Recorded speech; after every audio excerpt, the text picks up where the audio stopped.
The Shadow of Fu Manchu. Based on the stories by Sax Rohmer.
Commissioned by the British government to bring to justice Dr. Fu Manchu, the arch criminal, and the head of the Black Poppy Society, Special Inspector Nayland Smith and his associate, Dr. James Petrie, arrive at the London home of Sir Crichton Davy, British statesman, too late to save him from the Zayat kiss.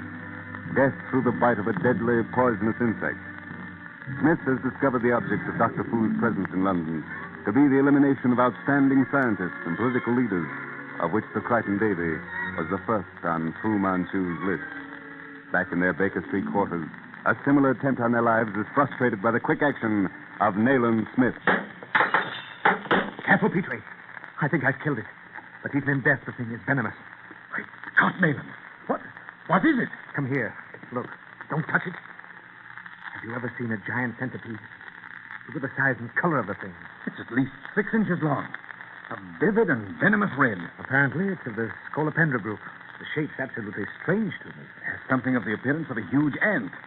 With these long antennae and numberless legs. Mm-hmm. Never seen an insect move so incredibly fast as this thing ran round that scented envelope. What? The man who brought it. Never mind the dacoit, Petrie. Nemesis will know where to find him. We at least know now what causes the mark of the Zayat kiss. It's definitely placed. Aye. Science is richer for our first brush with the enemy. I understand now something that's been puzzling me since Burgoyne mentioned it. Sir Crichton's stifled cry, the red hand. When we remember that he was almost past speech, it's reasonable now to suppose his cry was not the red hand, but the red ant. Horrible, Nayland. And to think I failed by less than an hour to save Sir Crichton from such an end. Oh, it's a tough case, Petrie, but I swear to get that murderer sooner or later. Meanwhile, in the great tapestry-hung room of the gloomy old mansion in High Street, the yellow-robed Fu Manchu issues his orders to a trusted henchman. And what do you mean by results, Master? Results, Lal, are what I demand and expect from my servants. Singh has failed me. And your orders, Master? Eliminate Singh at once, in the usual manner. To hear is to obey. And what of the detective? Nayland Smith? It appears that I have underestimated his abilities. Leave him to me, Lal. Presently, I shall think of a method whereby we may put both Nayland Smith and his friend Dr. Petrie aside. I say, Petrie, when you finish with that paper... Hello? Dr. Petrie? Speaking, Weymouth. What is it? I'm calling from the Wapping River police station. The Mr. Smith come down here at once? Just a moment, Weymouth. He's right here. Speak to him yourself. Oh. Hello, Weymouth. What is it? I'd rather not say over the phone, Mr. Smith. But it's important that you come as soon as possible. Bit of a follow-up of last night's case. Right, Weymouth. We'll be down at once. Must be important, Petrie. And if Fu Manchu's at the bottom of it, it's probably something ghastly. Come on, we'll motor down to the station. It'll save time. We'll get a cab at the corner.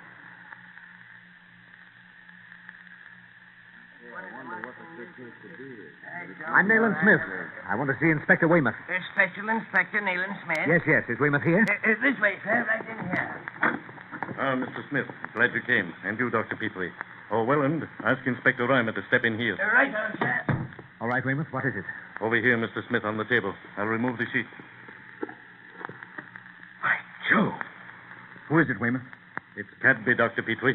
The most promising lad at the yard. Disguised, eh? Rough sailor garb. Stained skin, gold ring in one ear. Aye, and look at his left hand. 3 fingers missing. It appears as though they'd been chopped off, Weymouth. It was almost the same with Mason. A week ago, he went off in his own time on some funny business down St. George way. And the following night, Thursday night, the 10 o'clock boat got the grapnel into him off Hanover Hole. His first 2 fingers on his right hand were clean gone. His left hand was frightfully mutilated. This is Inspector Rohmer. Special Inspector Nayland Smith and Dr. Petley Rohmer. How'd you do, Inspector? I overheard your remarks, Weymouth, about Gadby's and Mason's mutilated hands. That Latchko we picked out of the river, both his hands were mutilated in the same manner. Are these things on the table found in Cadby's clothing? Yeah, right, sir. Watch, money, knife. What the devil? Chinese pigtail. That's why we sent for you. It appears to be the first clue pointing to the authors of these strange crimes. It's a false one, of course. Attached to a most ingenious bald wig. Yes, we believe it's part of a Chinese makeup. Cadby was clever at disguise. Disguise, yes, but certainly not used by Cadby. Now, look here. Too small by inches for his head. And look how the crown's padded. This thing was made for a most abnormal head. Where did you find him, exactly? Limehouse Reach on the Commercial Dock Pier, exactly an hour ago. And you last saw him at 8 o'clock last night? That's right. How long has the man been dead, Petrie? Oh, roughly 24 hours. Then we know that he was on the track of the Fu Manchu group, that he followed some clue which led him to the neighborhood of Old Ratcliffe Highway. You're sure, Weymouth, that that's where he was going? Yes, he liked to work things out alone. It would have meant a big lift for him if he'd pulled that case off. He left the yard at 8 o'clock to go to his room and dress for the job. Did he keep any record of his cases? Of course, we all do. In that respect, he was particular. You'll want his book. I'll get his address. He almost succeeded where we failed, Petrie. There's no doubt in my mind that he was hot on the track of Fu Manchu. Mason, the other officer, probably blundered on the scent, too, and met with a similar fate. Without other evidence, the fact that they both died in the same way as the dacoit would be conclusive, for we know that Fu Manchu killed the dacoit. Exactly. But, Inspector Smith, what is the meaning of the mutilated hands? Oh, heaven knows, Reimer. Cadby's death was caused by drowning, you say? Well, there are no other marks of violence, but he was a strong swimmer. And Mason was like a fish in the water. Here's Cadby's address, number 22 Cold Harbor Lane. You'll find his case book in the cupboard on the sitting room, top shelf, right-hand side. Here are his keys. This is the cupboard key. Thank you. Come on, Petrie. We must move along this time. Yes, of course, Nayland.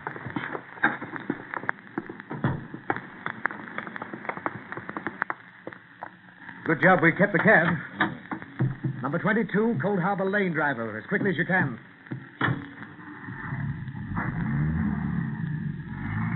Jove, if we're only in time.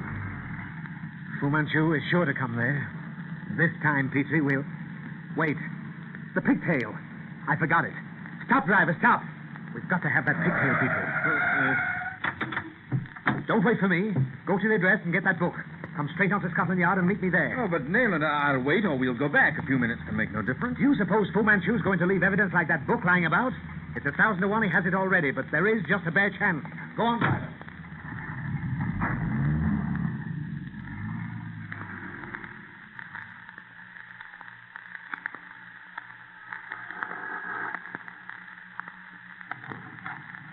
Yes, what do you want? I'm Dr. Petrie. Sorry to bring bad news regarding your tenant, Mr. Cadby. Bad news, eh? Oh, well, that was to be expected. The company kept. What with that wailing at the back of the house last night, and tonight again, just a moment before you knocked. Wailing? Just now? This police car should let me in. Where's Cadby's room? First floor, second door to your right. There's a woman in there now.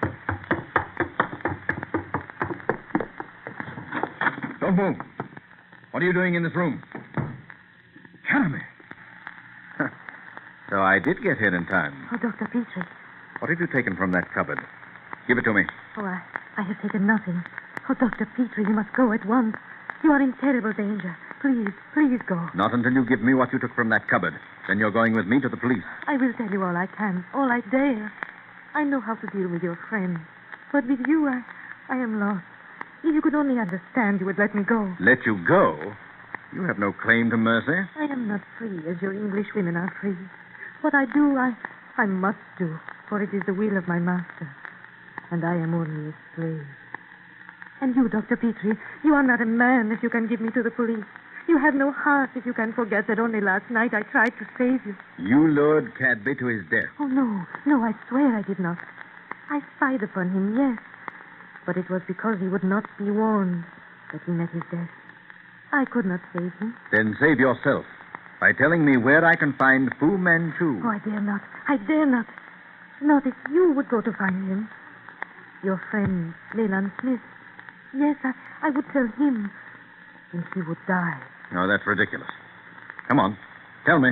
Could you hide me from him if I came to you and told you all I know? Well, the authorities would have... The authorities. They can put me on the rack if they choose. But not one word would I speak. But to you, I would tell all I know. Very well, then. Speak. Tell me where I can find Fu Manchu. Oh, no. No. Not now. Not... Good heavens. Ah, Dr. Petrie. I have been waiting for an opportunity to meet you personally. Fu Manchu. No, do not reach for your pistol. It would be useless. Take him, Lau. But be careful. Very careful. He must remain alive for the interesting little experiment we shall perform later.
The Shadow of Fu Manchu.